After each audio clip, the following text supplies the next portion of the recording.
shell game that's going on here again? Because of the theory I've already enunciated to you, right or wrong, that Paul was an Herodian? That it's actually Paul who's the foster brother of Herod the Tetrarch? And all they've done in the same way that they've done with the Peter, John, and James, his brother, they've made the brother look like the brother of John and not the brother of Jesus. In this case, the foster brother, because that is embarrassing material, the writers would know, just moved over to here. From here, they say, oh, come on, Professor Eisenman, you're at it again. Yeah, once you start this, but I mean, there is some basis for thinking it if Saul is a Herodian, and in the genealogies, what's your last name, sir? I forgot your last name. Robeson. Mr. Robeson will tell you that in the genealogies in the back of the book, we do pinpoint a character that could be Paul. There is a Saulus in the genealogies, and he is related to these other Herodians. In case you're interested. You didn't see that, Mr. Robeson? I'm surprised. I thought you'd have jumped on that one. Let's see. You look surprised at that.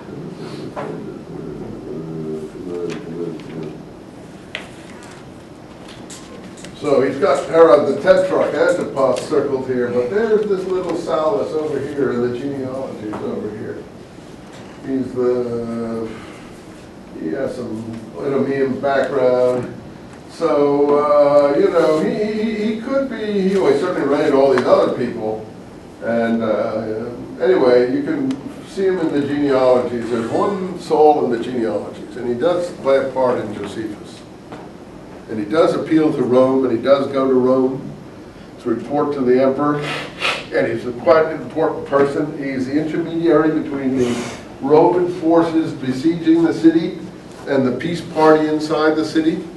And then he goes to Nero and reports on the situation in Palestine, and he's never heard from again. So the last we hear of him in Josephus is approximately 66 AD. The same as in Acts. The last we hear of Paul is around that time, but Acts doesn't tell us what happened to Paul. Neither does Josephus tell us what happens to Saul, the Herodian prince. Now, if there's any, and I'll say that's provable, none of this is provable, but there's something to think about. Then who is Manaen? Oh, I think it's just Paul's old friend Ananias, garbled. This is what happens, like Abgarus. The letters get moved around in transcription and from one language to another. Yeah, I think, Manaen. Well, who are we missing here? Ananias. That's the person who converted Paul. That's the person who's in Antioch. We know he's in Antioch all the time. Why isn't he among these people? Yeah, he is. He's Manaen. Oh, well, so he's the foster brother of Herod the Tetrarch. No, I don't think so.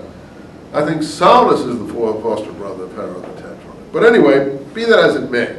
Or else, maybe none of it's correct what I'm saying. But that's for you to think about, okay? This is just food for thought. Okay.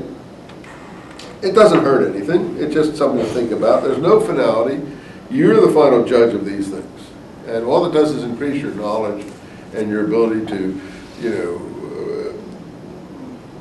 control the material, which others haven't even imagined. So you're ahead of a lot of people there. What do others do? They just read this.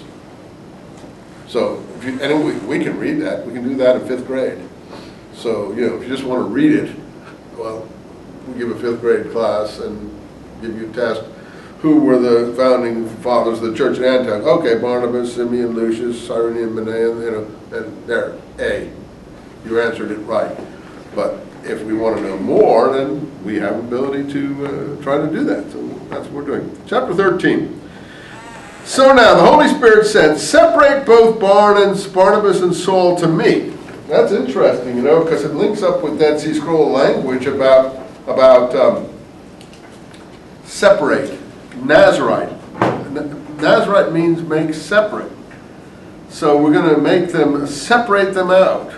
Give them to me, says the Holy Spirit, because I have called them.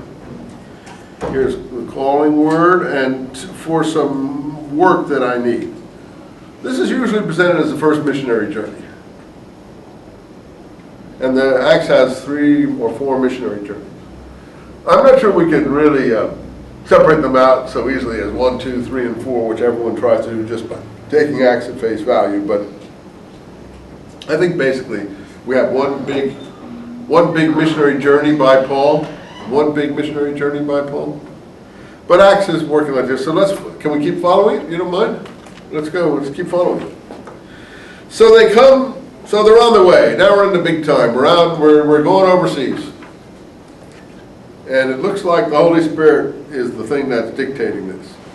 Barnabas and Saul are carrying the ball, right? The other, Barnabas wasn't even an original apostle either, was he? The other apostles have really gone out of this narrative, except for the Jerusalem conference that's going to come, but we're not going to hear about them at all anymore.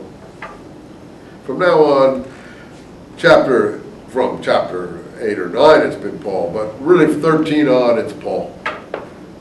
And the problem too, we never hear what happens to the other ones. We don't get Peter's death, we don't get James's death. You'd think we would like to know something about that, but we've covered that enough. So off to Cyprus they go. Cyprus is a weird name. Often it has to do with characters like Barnabas, who say come from there.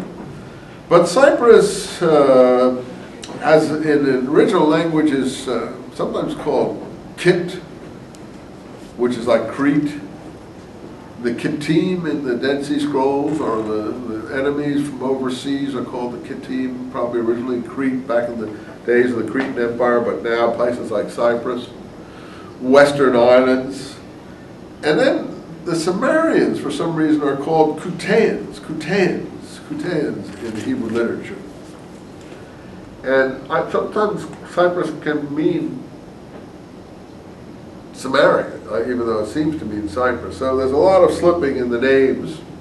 But let's accept this as Cyprus, the real Cyprus. Salamis is a town in the real Cyprus. And where's the first place they go? To the synagogues. Why do they go to the synagogues? Oh, because there's fertile territory for them to operate within. But in Galatians, we heard they weren't going to go to the synagogues. We heard that the apostles were going to go to the synagogues. Do you remember that? I mean, do I have to read it again to you? So right away, everything Paul does is against the agreement that he pictures himself as having made here. And when they saw 2:9,